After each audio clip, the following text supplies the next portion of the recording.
the shadowed streets of early 20th century New Orleans, a figure crept under cover of darkness, wielding a weapon that would instill fear in every household. This was no ordinary killer. He didn't just target the innocents. He left notes taunting the police, promising bloodshed and jazz-filled nights. Tonight, we will step into the chilling story of the Axeman of New Orleans, a murderer whose jazz-fueled rampage terrified the city and left a mystery that would haunt the streets long after his disappearance. It was 1980 and New Orleans was bustling with life and music.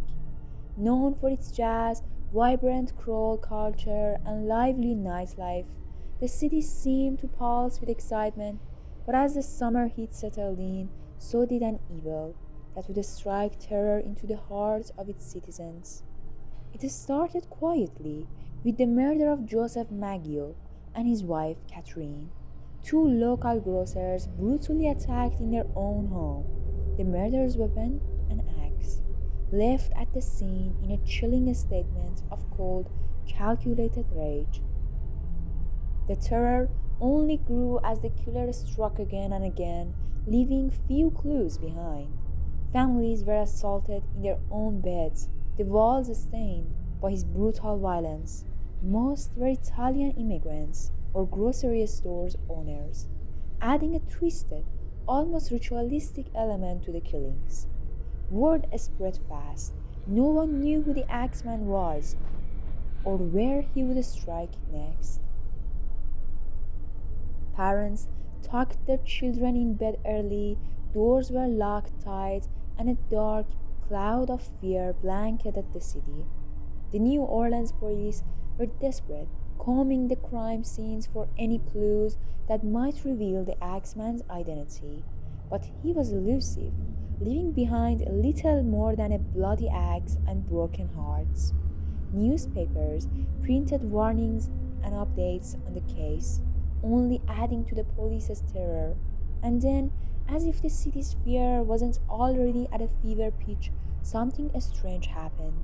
The killer sent a letter to a local newspaper taunting the police and declaring himself an instrument of hell, a being driven by jazz and bloodlust. In the letter, the Axeman issued a eerie proclamation. On a designated night, he would roam the streets and spare anyone playing jazz. As strange as it sounded, New Orleans took it seriously. On that fateful night, every corner of the city echoed with jazz music. Families huddled inside, musicians played frantically, and bars stayed open later than ever, hoping to appease the madman. It was a haunting scene, a city so afraid that it sought refuge in music, hoping to stave off death with the frantic, lively rhythm of jazz. Despite the panic and intense police efforts, the Axeman continued to evade capture. He struck seemingly at random, disappearing as quickly as he arrived, with no pattern or logic. His victims seemed chosen without reason, creating an atmosphere of dread that kept New Orleans residents awake at night, wondering who would be next.